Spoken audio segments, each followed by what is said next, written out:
ऊपर मेरा नाम लिखा है, अंदर ये पैगाम लिखा है।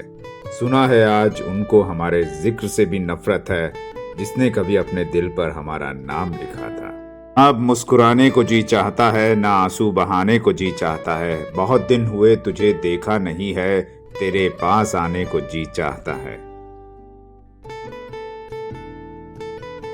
मनोरंजन जगत से सोमवार शाम को एक ऐसी खबर आई जिसने सभी को चौंका कर रख दिया।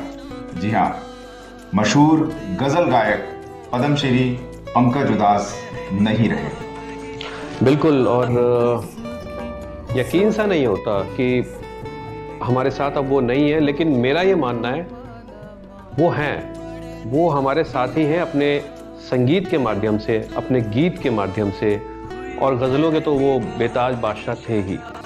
बेताज बादशाह, सम्राट कहें, और 80 और 90 के दशक में अगर कहें तो कोई ऐसी पार्टी, कोई ऐसी शादी या कोई ऐसा फंक्शन हो रहा है, ऐसा नहीं है उसमें उनकी गजल ना चले। मैं अगर पंकज जी को याद करता हूँ, उनके गीतों को, तो जब ये गीत मैंने सुना, मतलब ये कह सकता है कि वो उम्र नहीं होती समझने की, बट क्योंकि संगीत से प्यार था, गीत से प्यार था, तो गीत बहुत अच्छा लगा। कभी हमने सुना उसको, चिट्ठी आई है और मेरे ख्याल से जो संगीत प्रेमी हैं जितने भी हमारे, वो इस गीत से तो जरूर रूबरू होंगे, जरूर सुने होंगे, प्रभावित भी हुए। बिल्कुल। और ये जब गीत चलता था ना, तो आंखों में आंसू आ जाते थे, आंखें थोड़ी नम हो जाती। मैं यही कहना चाह रहा था कि कभी मैंने कैलकुलेशन किया, जैसे आज हमारे पास टेक्नोलॉजी है, आज हमें किसी को याद करना है,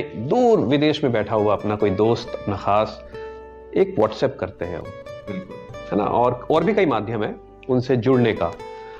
चाहे आप 4 महीने बाद बात हो उससे, चाहे 6 महीने बाद, हाँ कुछ दूरियों के बाद बात होती है तो खुशी जरूर होती है, लेकिन ये जो चिट्ठी आई है, ये मेरा अपना मानना है, इसमें क्या खास बात थी जो लोगों के सीधे दिलों में मतलब घर कर गई।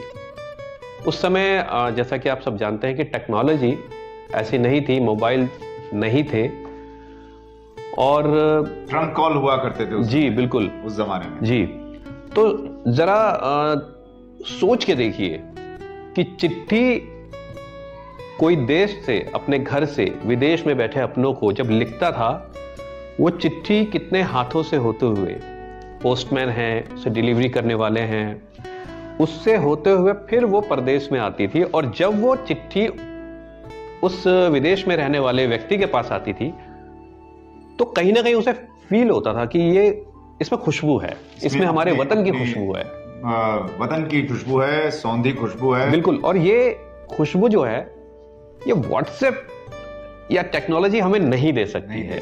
अपनापन एक, मतलब लगता था कि अपनापन है। और उसमें जो उसके लिरिक्स भी थे ना उस गाने के, हाँ जी, कि हमको छोड़ गया तू, जिंदा मार गया तू, मैं तो बाप हूं, मेरा क्या है, तेरी माँ का हाल बुरा है। बिल्कुल बिल्कुल। मतलब वो एक एक उसके शब्द जो थे ना, वो इन्होंने मतलब लिखे थे, जिन्होंने भी गीतकार ने लिखे, लेकिन इनको जब उन्होंने एज ए गायक उसको प्रस्तुत किया तो वो लाजवाब था। अच्छा, एक बात और मैं बताना चाहूंगा, हालांकि जो ये गीत था, ऐसा नहीं है कि केवल हम भारतीयों के दिलों में घर कर गया।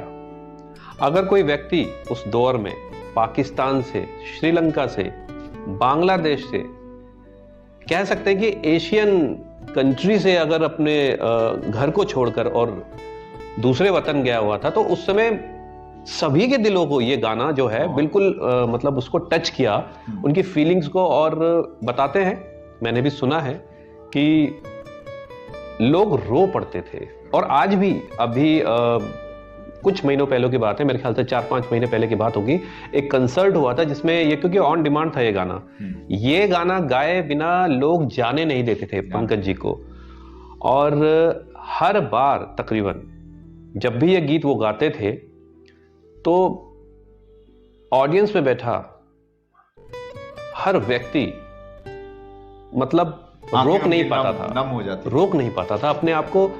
वो फीलिंग्स, जज्बात बैठे बैठे गीतों के माध्यम से, अपनी आवाज के माध्यम से सीधे दिलों तक पहुंचती थी।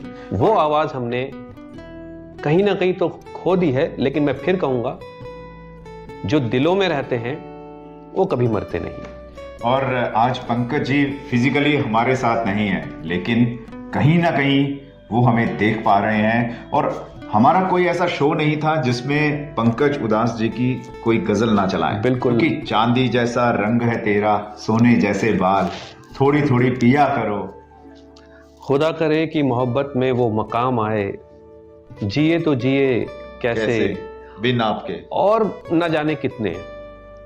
बस यही कहना चाहूंगा कि कुछ जैसे खबर मुझे जब पता लगा तो मैंने कल एक पोस्ट भी किया था, और जो हम कर सकते हैं एक संगीत प्रेमी होने के नाते, और बस ऐसा लगा जैसे कोई अपना ही गया हो। अपना ही गया हो, कोई हमारे एक शरीर का कोई अंग चला गया हो, हमें ऐसा महसूस हुआ। क्योंकि संगीत जगत के लिए ये एक बहुत बड़ी क्षति थी, हानि थी। क्योंकि ये जो उनकी वजह से एक गैप बना है, ये गैप कभी नहीं भरा जा सके, कभी नहीं भरा जा सकता। और उनकी जो गजल्स हैं, जो आने वाली पीढ़ी है, ऐसा नहीं है सिर्फ सुनने के लिए, सीखने के लिए भी काफी हैं। और एक गहरा मतलब होता था उनकी हर गजल के अंदर, और हर उम्र के लोग उनकी गजल को पसंद किया करते थे, करते हैं और करते रहेंगे। हमारी तरफ से पंकज उदास जी को भावपूर्ण श्रद्धांजलि।